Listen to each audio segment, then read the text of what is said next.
misericordia estamos aquí. Así es que esta palabra viene del cielo para tu vida. Dispón de tu corazón para ser receptivo, para ser receptiva, para tener esa disposición para todo aquello que Dios quiera hablarte. Sublime amor. Sublime amor. Es como título, sublime amor. Sublime amor. Ya sabemos que hoy en todos lados andan por ahí, en la playita, en un pueblito mágico, en un balneario, en una casa de descanso, qué sé yo. Andamos ahí en todos lados descansando porque se festeja la Semana Santa, ¿no? Que es el festejo de la resurrección de nuestro Señor Jesucristo. Pero antes de la resurrección yo te quiero hablar acerca de la muerte. Repite conmigo, la muerte. La muerte que yo merecía. Ah, ya lo repetiste. La muerte que yo merecía.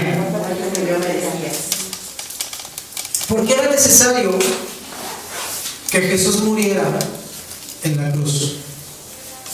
¿Por qué era necesario? Esa es la incógnita. ¿Por qué era necesario la muerte de Jesús para salvar al mundo? Ya sabemos que la muerte de Jesús fue para salvar mi vida y la tuya. Jesús fue condenado por los judíos porque él se llamaba a sí mismo Hijo de Dios. ¿Cuántos decimos amén? Jesús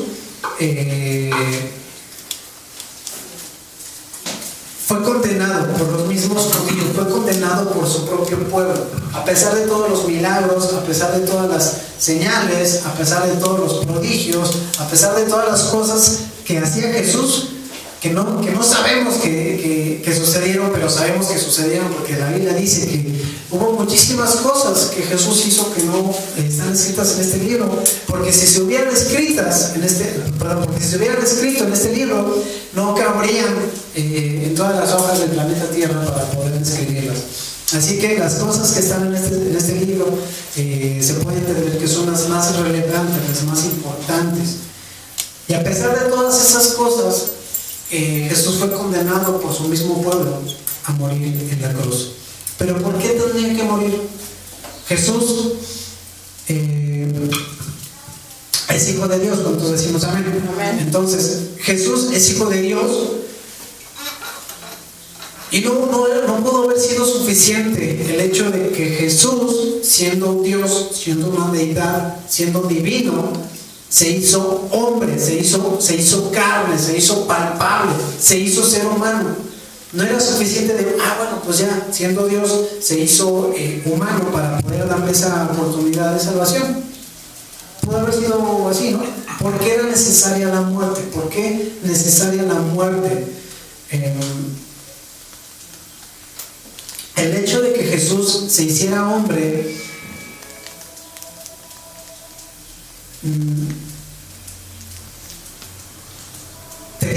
debía de tener un sentido. O sea, Jesús estuvo en la creación del universo. Los que estamos tomando los estudios bíblicos ya lo entendimos, ya lo revisamos. Entonces Jesús estuvo presente en la creación del mundo, pero el hecho de dejar su deidad, su divinidad para hacerse hombre tenía un propósito, debía de tener un sentido. Juan 15:13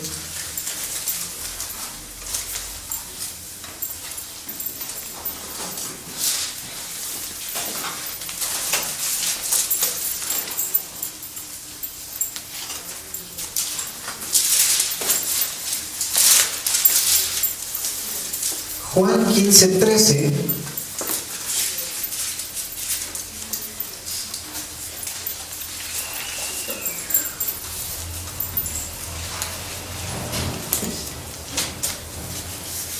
Juan 15:13 dice: nadie tiene mayor amor que que uno ponga su vida por sus amigos.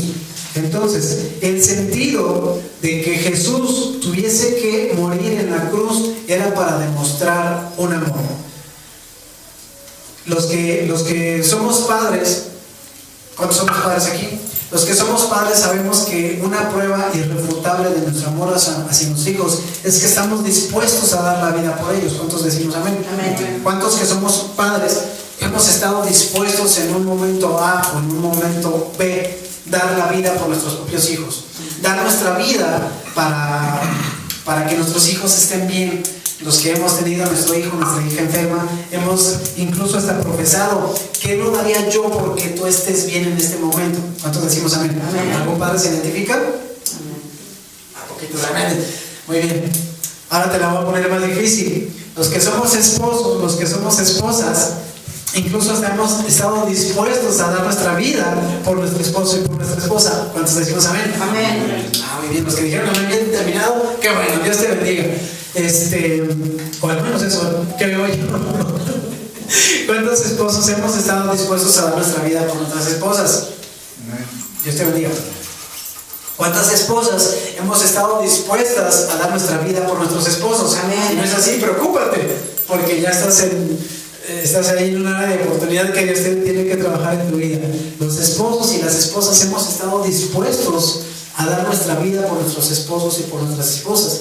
Y esa es una prueba muy irrefutable del amor que nosotros profesamos hacia ellos. Así es que el sentido de que la muerte de Jesús fuese un hecho real era para demostrar un amor. De ahí el famoso versículo Juan 3:16. ¿Cuántos no lo sabemos? Bueno, no lo vamos a leer. Bueno, sí lo vamos a leer. Pero antes de eso, vamos a leer Jeremías 31:3, por favor. Jeremías 31:3.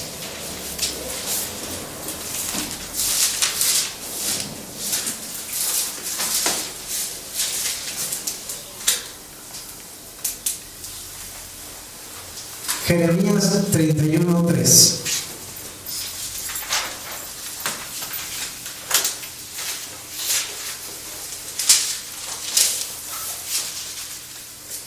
Jeremías 31:3.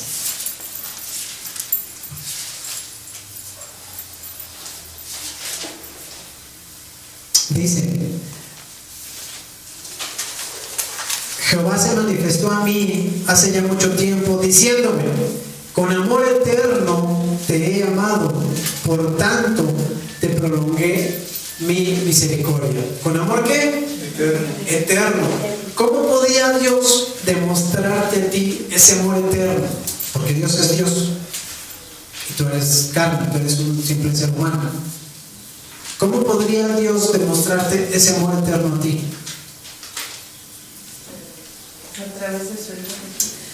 Tenía que manifestarse a tu vida de una forma carnal, de una forma en la que tú pudieras ver, de una forma en la que tú pudieras palpar. Y eso es haciéndose a sí mismo carne. En este caso, el versículo de Juan 3:16 dice: de tal manera amó Dios al mundo con un amor eterno, que entregó a su Hijo único, en este caso Jesucristo, que lo hizo dejar su deidad, dejar su divinidad para hacerse carne, para demostrarte a ti que te ama, para que todo aquel que en él cree no se pierda, mas tenga vida eterna. Así no sabemos.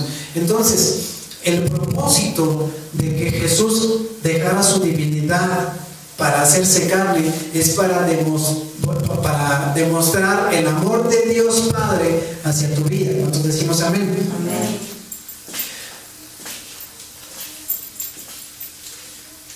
Entonces damos por entendido que la demostración de amor de Dios hacia nosotros tenía que hacerse física, de dejar su divinidad para hacerse carne, dejar que Dios es omnipotente, que Dios es eterno, que Dios es inmortal. Al hacerse hombre,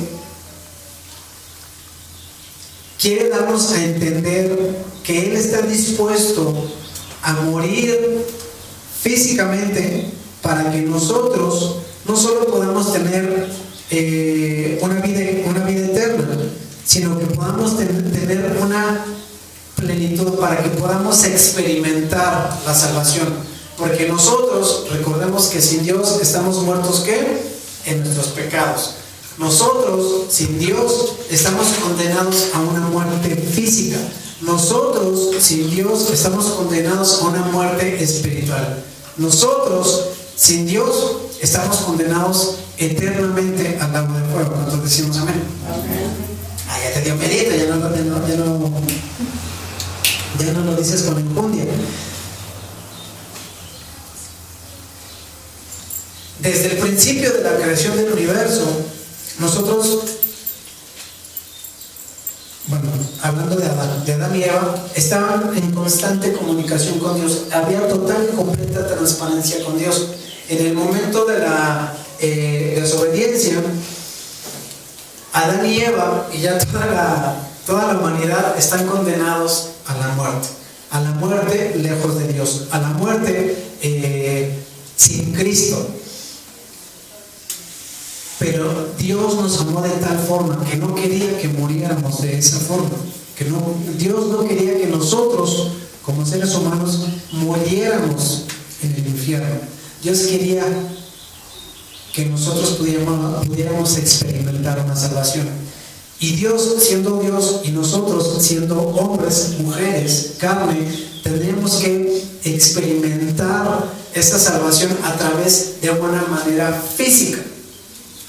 Y esa manera física solamente tenía que demostrarle a Dios haciendo carne esa deidad. Por eso el nacimiento de nuestro Señor Jesucristo. Dios hizo carne a Jesús para demostrarnos a nosotros esa salvación, esa deidad. Hay una palabra que me gustaría que la notaras, se llama disgregación. Repite conmigo, disgregación. Según el diccionario de la Real Academia de la Lengua Española, disgregación tiene como significado apartar lo que estaba unido. De la misma forma en la que Adán y Dios estaban unidos en esa comunicación, se cometió una disgregación, es decir, se apartaron, se separaron. Ya no podía Adán tener esa comunicación directa con Dios en ese momento, porque hubo una muerte espiritual en Adán. Entonces, damos por entendido que la muerte es una disgregación, es una separación de Dios por consecuencia de mi pecado y de tu pecado. Dicho de esa forma, lo contrario de la muerte, ¿qué sería? No sería la vida, sería el amor de Dios en nosotros. Porque Dios, fíjate lo que te estoy diciendo y ponme atención, porque Dani, ¿cómo me estás diciendo que lo contrario a la muerte no es vida? Lo contrario a la muerte es el amor, porque Dios nos amó tanto que entregó a su Hijo único para que nosotros pudiéramos experimentar ese amor. El amor puede dar vida. ¿Cuántos decimos amén? Amén. ¿Cuántos hemos experimentado una vida a través de ese amor? Hoy yo te puedo decir que gracias a ese amor puedo estar vivo. Yo hoy te puedo decir que gracias a ese amor puedo compartirte estas palabras. Yo estaba muerto en mis pecados y estaba condenado a la muerte. Yo iba, derechito al suicidio. Completamente, yo iba directito al suicidio, a la muerte. Pero gracias a ese amor inmerecido, hoy estoy de pie dándote el testimonio de que hay un Dios vivo, hay un Dios resucitado, hay un Dios que puede cambiar, que puede renovar, que puede transformar toda una vida de muerte, de miseria, de tristeza, de soledad, al amor verdadero. ¿Nadie dijo amén? Amén. Entonces, lo contrario a la muerte no es la vida, sino el amor, que es capaz de agregar, de unir la fuente de la vida misma, que en este caso es ¿quién? Cristo, es correcto. Dios te bendiga. Juan 10:10.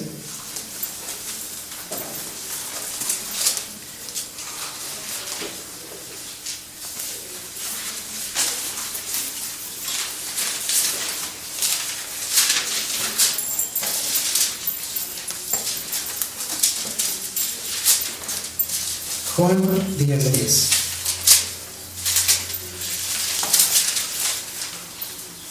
Ya no la sabemos. El ladrón, ¿quién es el ladrón?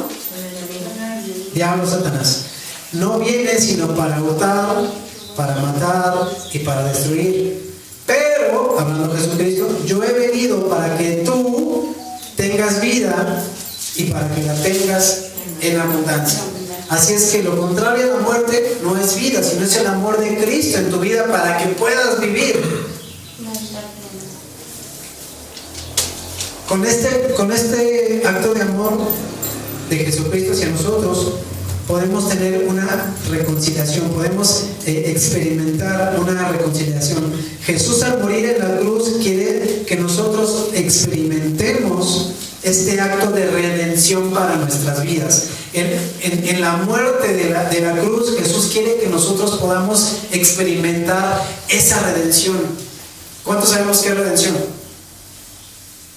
Ya les había explicado a los que estamos en los estudios bíblicos. Redención es un trueque. Tengo esto, pero a cambio de esto yo quiero esto.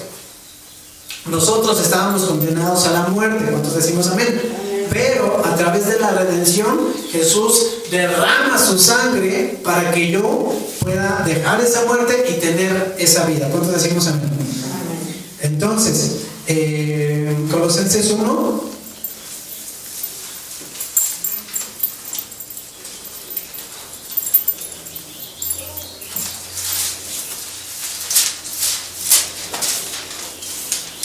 Colosenses 1, 21 y 22.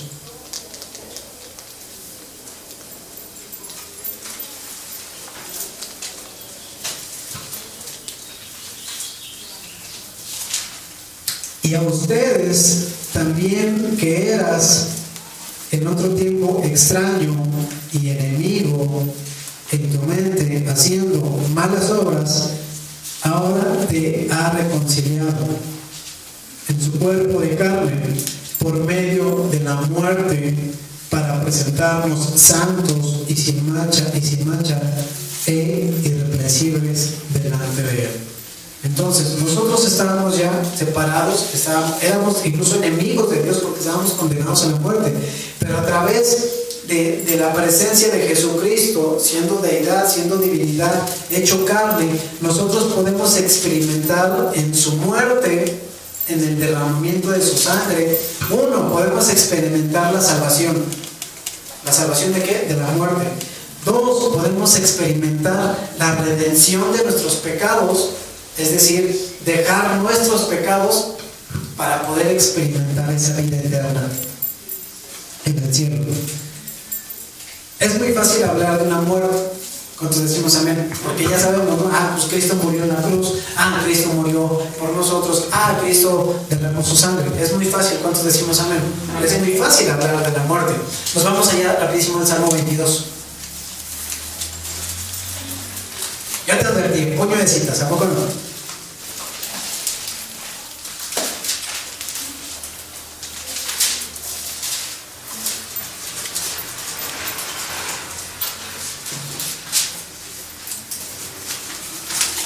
El Salmo 20, hay muchos pasajes en la Biblia, en el Antiguo Testamento, antes de la venida de Cristo, que hablan de que iba a venir un redentor.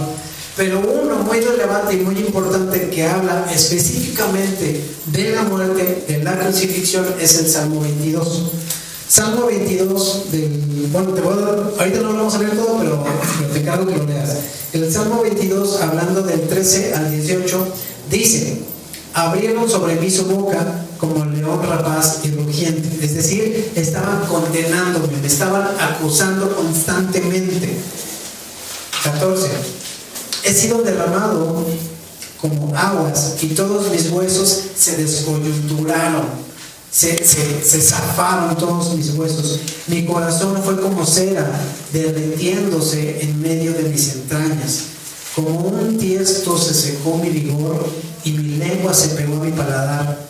Y me has puesto en el polvo de la muerte, porque perros me han rodeado, me ha cercado cuadrilla de malignos.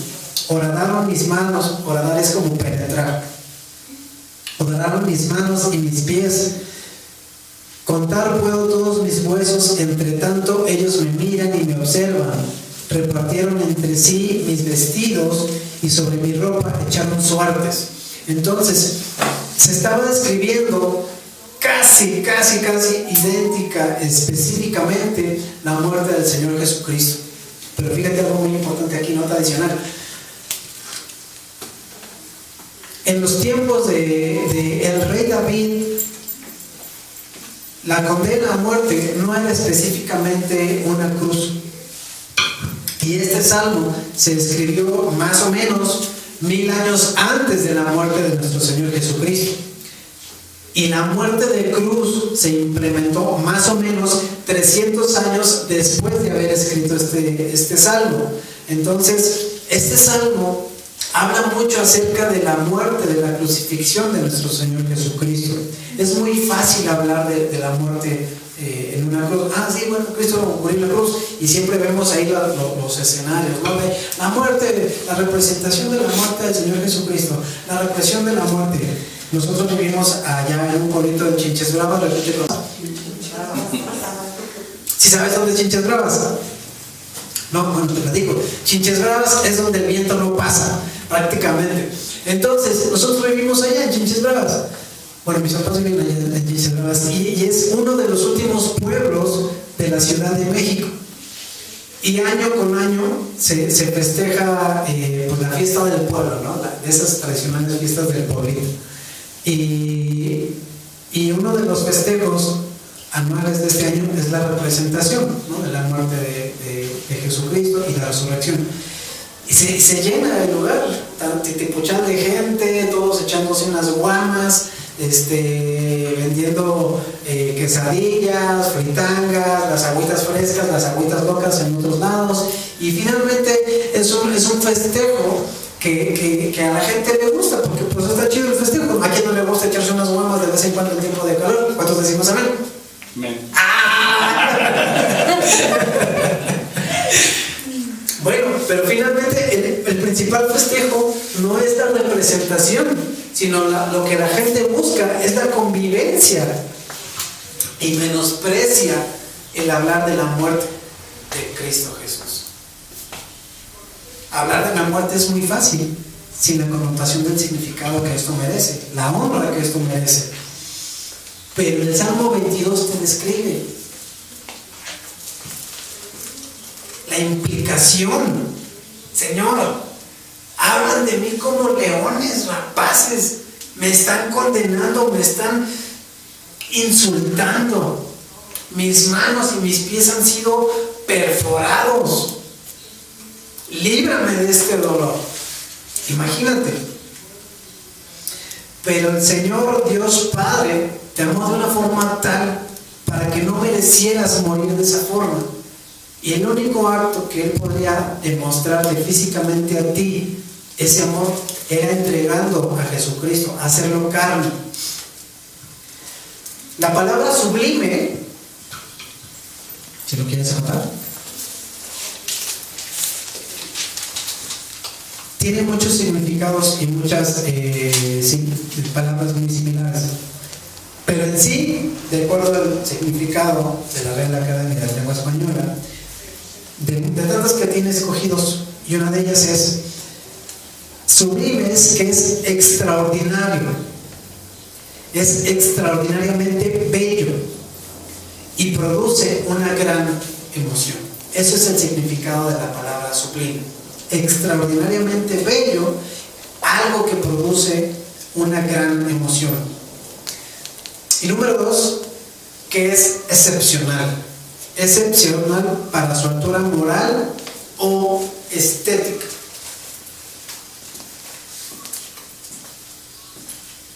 Y algunas palabras, fíjate bien, algunas palabras similares para el significado de la palabra sublime es excelso, considerando que Dios es excelso, es eminente, Jesucristo es eminente, majestuoso, toda la majestad divina, es excepcional, es excelente, es perfecto, es insuperable.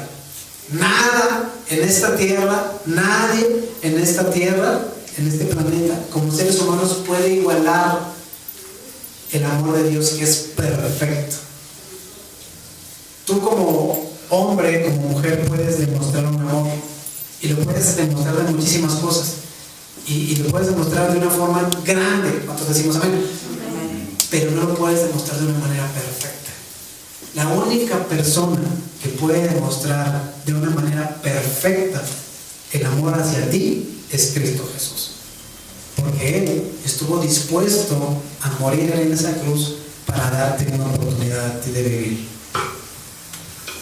La muerte, como te había comentado, estaba prevista algunos miles de años antes de que aconteciera, y la muerte de cruz fue implementada en Roma 300 años después de haberse escrito este salmo. Ahora bien, Jesús estaba con sus discípulos, estaba conviviendo, y ellos no podían entender cada vez que Jesús, o toda vez que Jesús les decía: me es necesario entregar mi cuerpo, me es necesario morir. Jesús les decía a sus discípulos constantemente: un día voy a ser crucificado, un día voy a ser sacrificado. Ciertamente se hablan muchas profecías acerca de la resurrección, unos en Isaías, otros en Crónicas, otros en Deuteronomio, otros en Levítico, en Jueces. Se hablan muchas profecías acerca de la muerte y resurrección de Jesucristo. La historia habla de cómo Jesús iba a terminar en la cruz, y los discípulos, que eran judíos, habían escuchado acerca de la crucifixión de un Salvador, de un Mesías. ¿Cuántos decimos amén? Amén.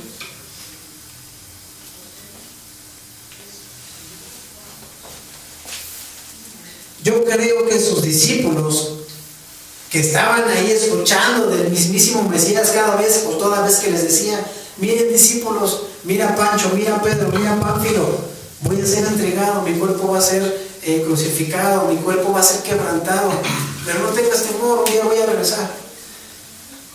Yo creo que a sus discípulos les era complicado, les era difícil poder entender eso. ¿Cómo? O sea, sí, hemos escuchado ahí vagamente que va a haber un Mesías, un Salvador, y que va a haber una crucifixión, que va a haber una resurrección, porque ya lo habían escuchado, habían sido entrenados por el Maestro de Maestros. ¿Cuántos decimos amén?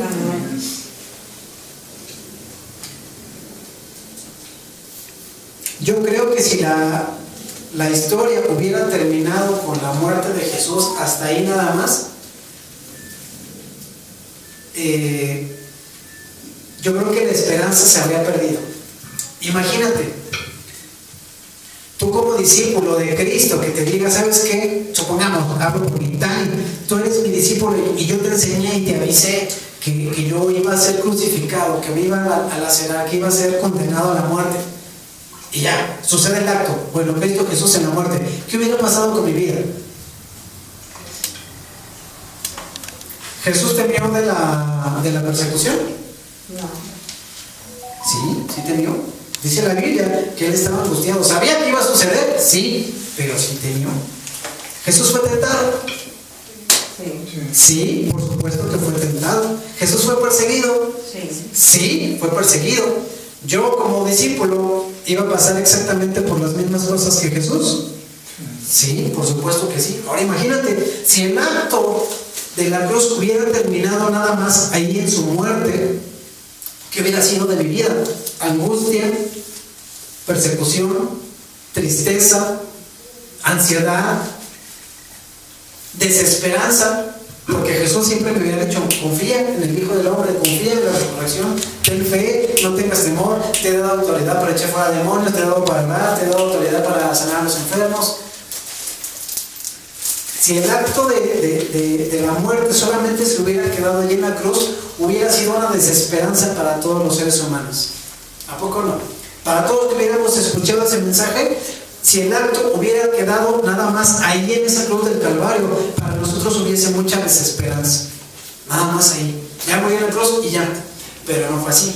Como te había comentado, el propósito, la intención de que Cristo viniera a esta tierra era para demostrar el amor de Dios hacia nosotros. Y gracias al cielo, no se quedó nada más el acto en la muerte de la cruz ahí nada más, sino que Jesús resucitó. Sino que Jesús no pudo, la muerte no pudo contener a Cristo Jesús.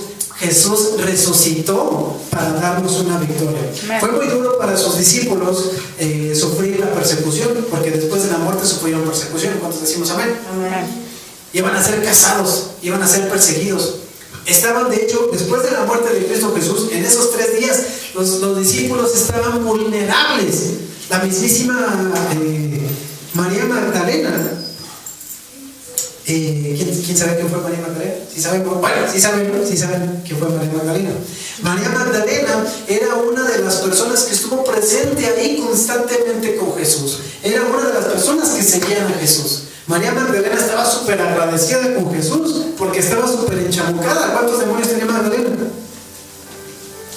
¿Sepan la hora? Alguien dice que tenía 7. 2000. No, ese fue el Gadareno. María Magdalena tenía 7 demonios dentro de ella y Jesús expulsó a esos 7 demonios. ¿Qué hizo María Magdalena? No, me haces libre, estás presente, ya veo que tú eres el Todopoderoso, ya veo que tú eres el Hijo de Dios, ya veo que tú eres el que está haciendo milagros, ya veo que tú eres el que está sanando a los enfermos, ya veo que estás devolviendo la vista a los ciegos. Por supuesto que te sigo, tú eres mi esperanza. ¿Cuántos decimos amén? Amén. Jesús era la esperanza de muchos, pero Jesús muere en la cruz. María Magdalena era una de las personas que estaba presente cuando le clavaron la lanza en el costado. Y ven físicamente morir a Cristo Jesús. María Magdalena, quien había sido liberada de esos 7 demonios, escuchó a Jesús clamar: Elí, Elí, lama sabactani. María Magdalena vio cómo Jesús exhaló el último suspiro. María Magdalena vio cómo se rasgó cómo se quebró la tierra. ¿Qué día era? ¿Qué día era? Jueves. Era jueves.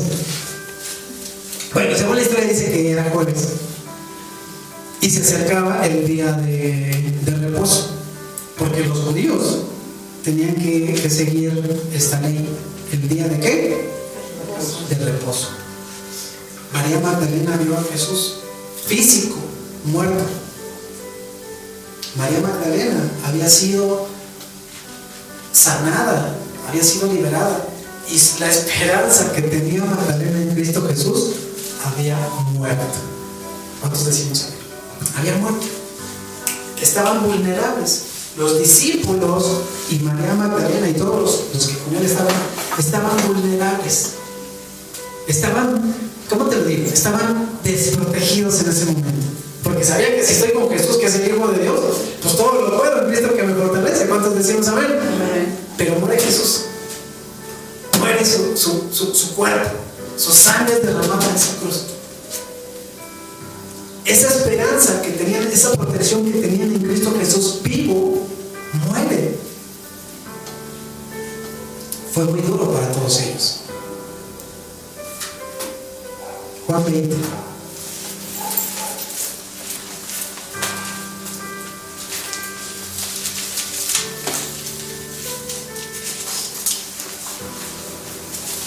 Te lo voy a leer de corrido, del 1 al 20.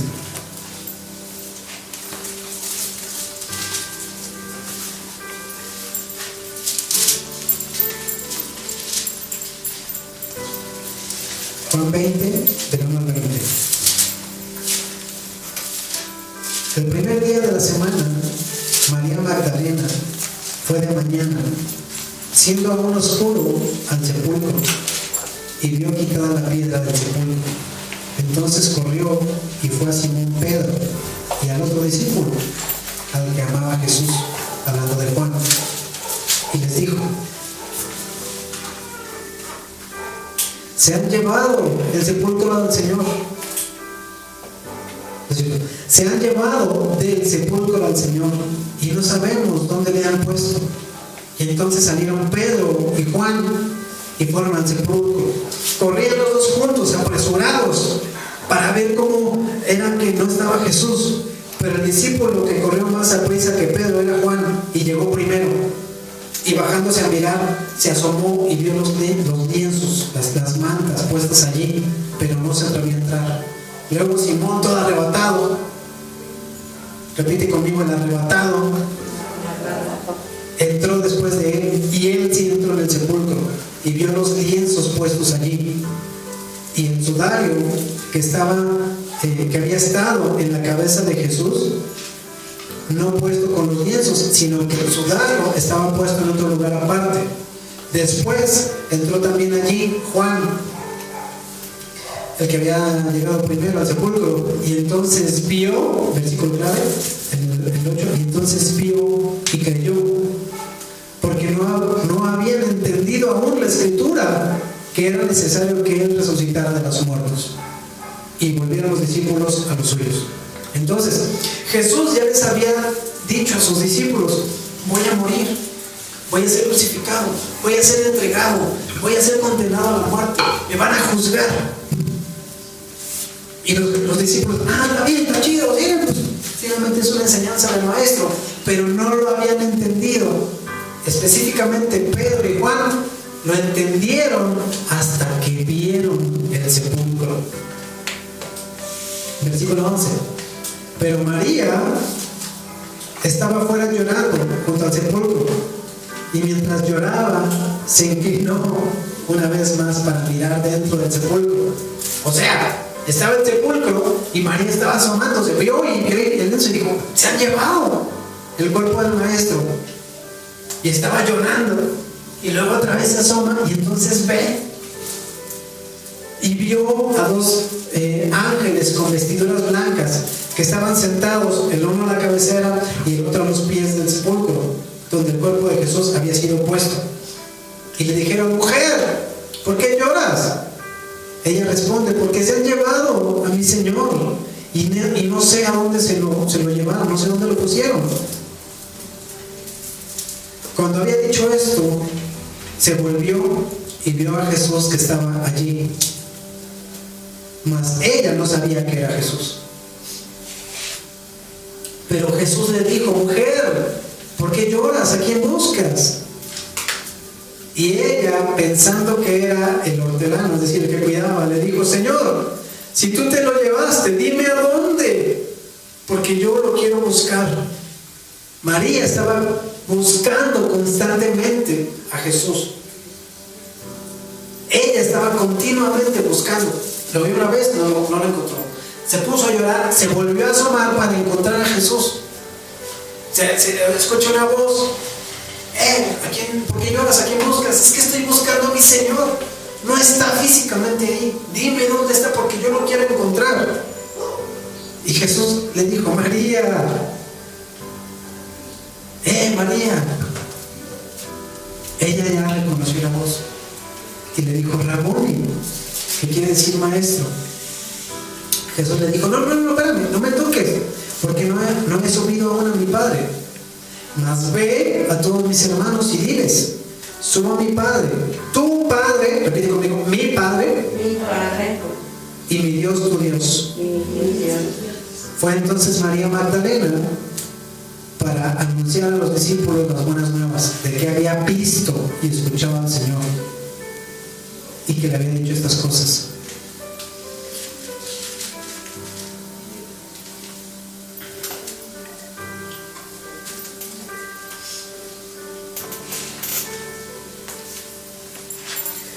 Después de la muerte de Jesús, como te decía al principio, siendo judíos, tenían que esperar a que pasara el día de reposo, porque tenían que seguir esa ley, tenían que seguir esa tradición. No puedo hacer nada el día de reposo. Finalmente, yo siendo mujer, y el primer día, levantándose de mañana, que todavía no amanecía, dice la Biblia, que ella, no sé, a lo mejor el sábado, allá en sus casas escondidas, buscaron o compraron las especias aromáticas y prepararon el bálsamo. Y el primer día iban con una intención de honrar el cuerpo del Señor Jesucristo. Iban con la firme intención. No me voy a... Finalmente ya es el primer día de la semana. ¿Que cuándo es? Domingo. El domingo, Dios te bendiga, hijo. Entonces, iban con esa firme intención. El primer día de la semana con la intención de honrar el cuerpo del Señor Jesucristo. Con esos bálsamos. Creo que en el libro de Marcos 16 por ahí, ¿cierto? Entre el 15 y el 16 habla de que ellas prepararon un menjurje, prepararon con aloes para balsamar, para perfumar, para honrar el cuerpo ya muerto, el cuerpo sacrificado de su Señor. Marcos 16, rapidísimo.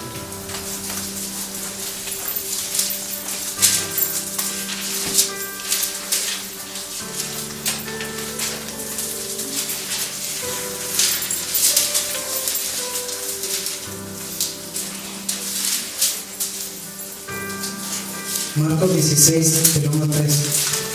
Cuando pasó el día de reposo, María Magdalena, María, la madre de Jacobo, y Salomé, que era el grupo de personas que habían estado ahí con Jesús.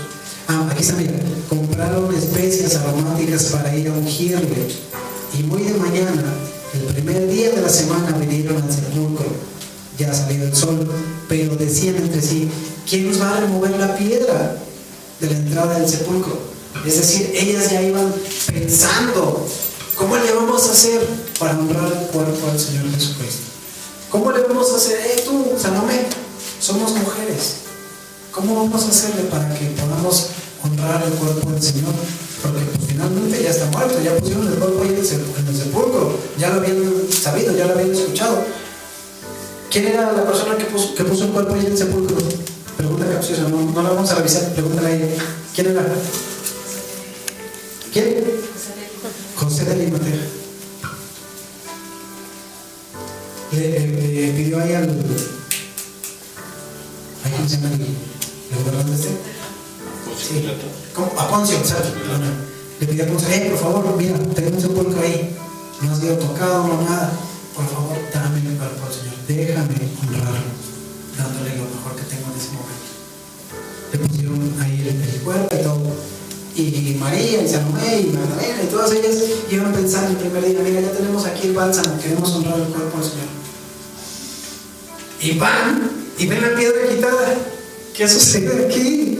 Nosotras escuchamos, supimos que José de Arimatea ya había puesto la tapa ahí, la piedra, tapando el sepulcro, pero no están. ¿Qué vamos a hacer? Se han llevado el cuerpo del Señor Jesucristo, se han llevado el cuerpo de nuestro Señor. Y van corriendo, ¿no? Con los discípulos. Jesús, Juan, Pedro, Tomás, Jacobo, Santiago, se han llevado el cuerpo de nuestro Señor. Tenemos la firme intención de honrar su muerte, pero ya se lo llevaron. Ellas seguían, por todos ellos, seguían estando vulnerables, seguían estado en estado de vulnerabilidad. No sé qué habría sucedido en sus mentes, qué pasó por sus mentes. Ya se murió el Cristo.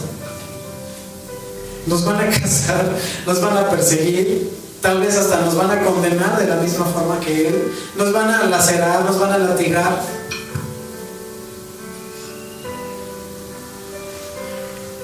Sin importar si era hombre o mujer. Finalmente, ¿cómo empecé al principio? ¿Por qué fue condenado Jesús? Porque Jesús él mismo se proclamó: yo soy hijo de Dios. Y todos aquellos que dijeran Jesús era el hijo de Dios, ¿a qué estaban condenados? Exactamente a lo mismo. Entonces muere el Cristo, muere el protector, muere la esperanza, y todo lo que en ellos creían había sido desaparecido. Y de la misma forma tienen que tomar una decisión: o profesar y ser condenados a la muerte, o quedarse callados y seguir viviendo. Estaban vulnerables, estaban desprotegidos. Pero Juan, nos regresamos a Juan, capítulo 28, Juan 28.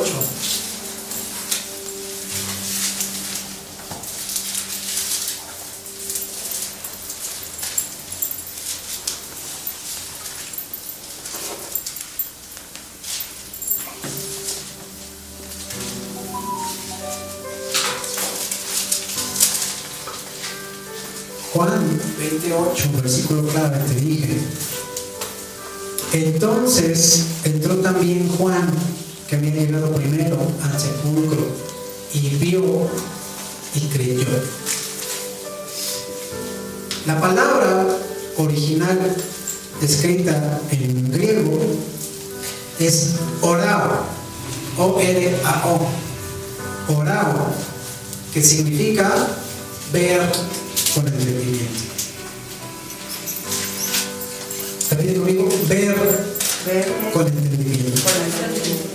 Juan orao, Juan vio con entendimiento, hasta que vio que el cuerpo no estaba ahí físicamente. Hasta ese momento entendió y dijo: ya entendí que aquella vez que Cristo nos dijo que iba a ser sacrificado e iba a resucitar al tercer día, iba a ser para demostrarme el amor sublime.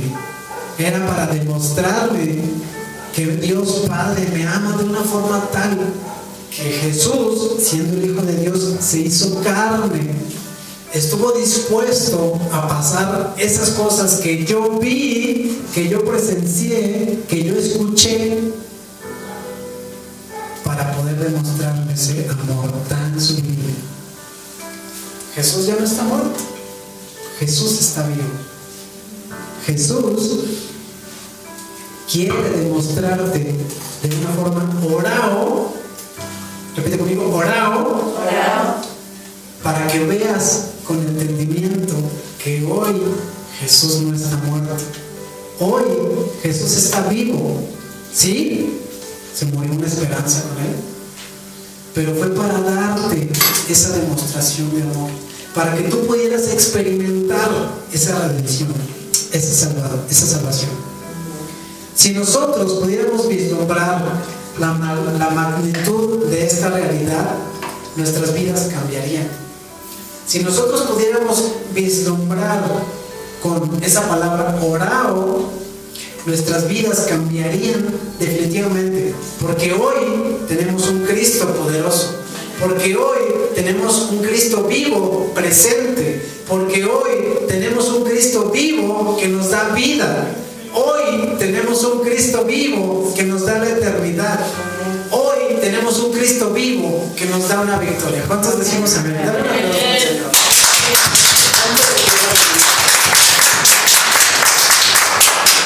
Ponte de pie.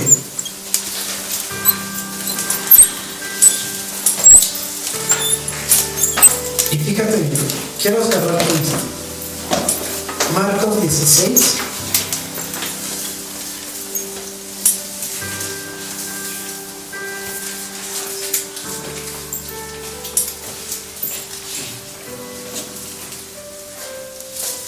Marcos 16. Fíjate, si tienes Biblia personal, si te gusta rayarla, si te gusta subrayarla, si te gusta escribir ahí, tú escríbele sin olvidar. Marcos 16, capítulo 20. Marcos capítulo 16, versículo 20. Dice, fíjate,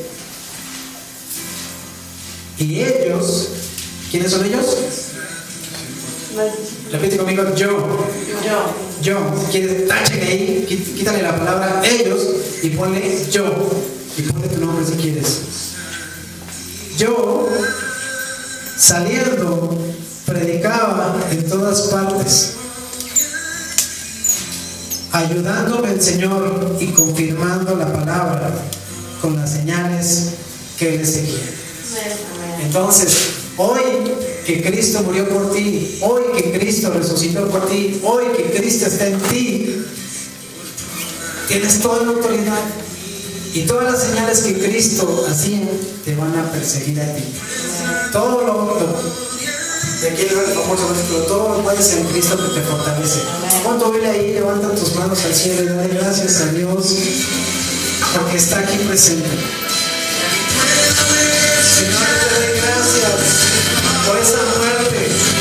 Yo te doy gracias, Dios mío, por demostrar ese sublime amor que es perfecto, ese amor que no tiene alcance,